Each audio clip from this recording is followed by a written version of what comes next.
Bonjour chers auditeurs, soyez les bienvenus à l'Université virtuelle africaine de développement. Le module d'aujourd'hui portera sur le logement du cheval. Cela fait suite aux différents modules portant sur l'élevage du cheval ou l'élevage équin.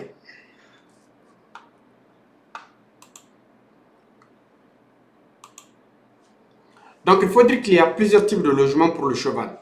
Il y a tout d'abord la stalle.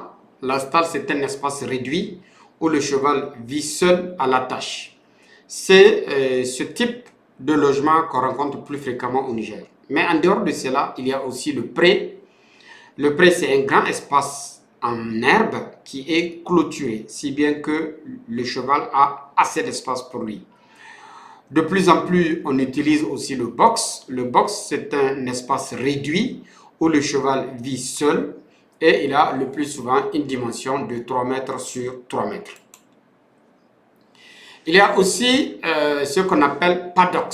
Le paddock, c'est un espace qui est réduit en herbe ou bien en sable et qui est situé le plus souvent à côté du box d'un cheval et qui est utilisé pour que le cheval arrive à se défouler. Cela rentre dans le cadre de la gestion du stress sur le cheval. Et enfin, il y a la stabulation.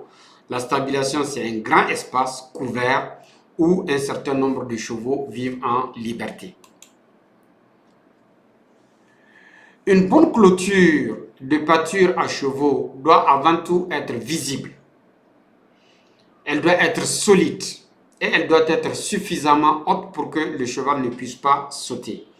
En effet, lorsqu'elle n'est pas visible, le cheval peut courir et venir buter à la clôture. Il faudrait qu'elle soit solide, car si elle n'est pas solide aussi, le cheval peut l'arracher. Et enfin, il faut qu'elle soit suffisamment haute, car si elle n'est pas haute, le cheval peut la sauter et s'en aller.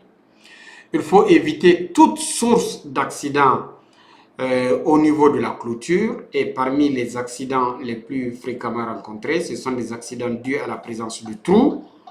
Le cheval va s'enfoncer dans le trou et se faire fracturer le canon ou se déchirer les ligaments du boulet ou du pâturon. Les ronces, ce sont les bouts de bois tranchants qui peuvent être là. Les mares, ce sont des cours d'eau à côté et malheureusement, si il y a de l'argile, le cheval peut vouloir aller boire et s'enfoncer. Et le plus souvent, c'est surtout des barbelés.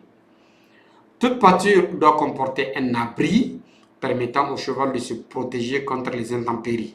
C'est par exemple quand il y a une pluie ou quand il y a le soleil, il faudrait bien que cet abri puisse permettre au cheval de se protéger. Comme on dit, mieux vaut voir une seule fois que d'entendre plusieurs fois. Là, nous avons une pâture clôturée avec des poteaux. De nos jours, le box est de plus en plus utilisé pour assurer le confort du cheval et le protéger non seulement du froid, mais aussi et surtout de la pluie. On peut rencontrer plusieurs plans de masse dans le cas de la conception d'un logement pour le cheval. Là, nous avons plusieurs types de modèles. Là, c'est un modèle avec un couloir central et nous avons sur les deux côtés des boxes pour les chevaux. Là, par contre, nous avons des couloirs latéraux et nous avons les chevaux qui sont dos à dos. Et là, nous avons un couloir central et là, nous avons un couloir latéral. Là aussi, c'est un autre modèle de logement que j'ai bien voulu partager avec vous et que vous pouvez utiliser le jour où vous serez sollicité pour construire des logements pour des chevaux. Eh bien, mesdames et messieurs, voilà ce que j'ai bien voulu partager avec vous dans le cadre de ce module qui est relatif au logement pour le cheval dans le cadre de l'élevage équin. Sur ce, je vous remercie et on se donne rendez-vous pour le prochain module.